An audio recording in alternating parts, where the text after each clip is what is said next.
था। निधि और उसकी सास के बीच हमेशा किसी न किसी बात पर अनबन छिड़ी ही रहती है, जिसके चलते दोनों कभी एक दूसरे को समझने और प्यार करने की कोशिश तक नहीं करती।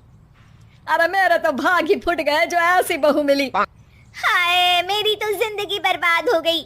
भगवान, या तो अच्छी सास दे देता या फिर गूंगी। इन्हें मेरे सिर बिठाकर कौन से जन्म का बदला ले रहे हैं भगवान। क्या बोली? वही जो आपने सुना। इतनी बड़ी हो गई कि सास से जुबान लड़ाती है। अरे यही सीख कर आई है क्या मायके से? अरे नहीं नहीं, उसके लिए तो ससुराल ही काफी है। मेरी सास ने मुझे बहुत अच्छे से जुबान लड़ाना सिखाया है। हाँ।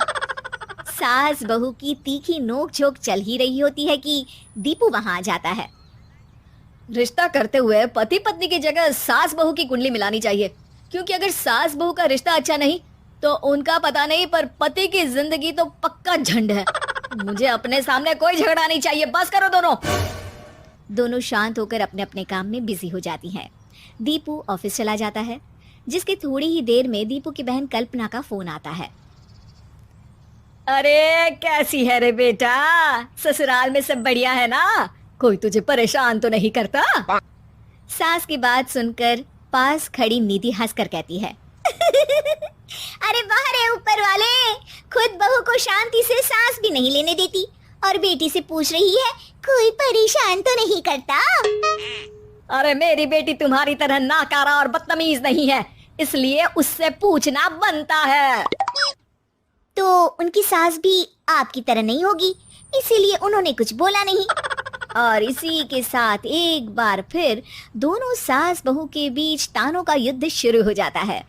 फिर कल्पना कुछ देर तक तो फोन पर सुनती रहती है, पर जब दोनों चुप होने का नाम तक नहीं लेती तो वो चिल्लाते हुए बीच में बोलती है, अरे बस करो, यहाँ फोन कान पर लगाए। जब मुझसे आप दोनों की बातें सुनी नहीं जा रही तो मेरा बेचारा भाई न जाने किस हाल में होगा। अरे ये सब तेरी भाभी की वजह से है बेटा। तो माँ, आप भी कुछ कम नहीं है।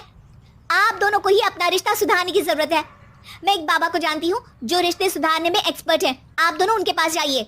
ना जी ना, मैं ऐसे ढोंगी बाबा में नहीं मानती। देखा, कहा था ना। अरे ये तो हमारे घर में शांति चाहती ही नहीं है। भाभी, एक बार ट्राई करके तो देख लो। इस पर निधि मान जाती है और अगले ही दिन दीपू के ऑफिस जाने के बाद दोनों बाबा के पास पहुंच जाती हैं। सास बहू के बीच रिश्ता कुछ ज्यादा खास नहीं है, हर समय तू मैं चलती रहती है। हाँ जी हाँ, बिल्कुल सही। आप तो बहुत ज्ञानी है बाबा जी। तो पाई सुनो, बहू को साफ और सच्चे मन के साथ सास को 12 लाल और 12 हरी चूड़ियां भेंट करनी है। बात भेद अपने आप कम हो जाएंगे। बाबा का उपाय सुन अगले दिन निधि सास को चूड़ियां भेंट कर देती है, लेकिन इससे भी उन दोनों के बीच कुछ सही नहीं होता। अरे पक्का इसने ही किलस कर चूड़ियां दी होंगी, तभी कुछ नहीं हुआ। दोनों दोबारा बाबा के पास जाती हैं। कुछ नहीं होता। तो दूसरा उपाय सुनो। सुबह सूरज निकलने से पहले ही घर की सफाई कर सारा कूड़ा घर से बाहर कर ठंडे पानी से स्नान करना है। इससे दोनों के बीच रिश्ते अच्छे हो जाएंगे। अरे इतनी जल्दी मम्मी जी ही उठ सकती हैं? ये आपको ही करना पड़ेगा, मैं अकेली तो लड़ाइयाँ नहीं करती ना। बाबा का उपाय मानते हुए अगली सुबह से सास जल्दी उठ सूरज निकलने से पहले घर की सफाई कर ठंडे पानी से नहाने लगती है।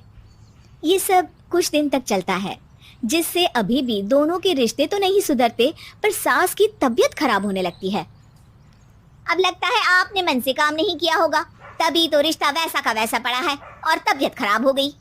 अरे सही कहती थी तुम, कल मुहा ढोंगी बाबा। देर आए पर दुरुस्त आए। चलो आराम करो आप। अब निधि बाकी काम छोड़ सास की सेवा करने लगती है। अपनी पत्नी और माँ में ऐसा बदलाव देख दीपू बिल्कुल हैरान रह जाता है। अरे कहीं बाबा ने कोई जादू टोना तो नहीं कर दिया? मेरी माँ और पत्नी इतना घुल मिल कर तो नहीं रहती। ओहो सरकाज़म। बस बस, अब जाओ और अपना काम खुद कर लो, मुझे मम्मी जी का ख्याल रखना है। निधि की बात सुन हैरान दीपू बस उन्हें देखता रह जाता है और निधि सास का ध्यान रखने में लगी रहती है।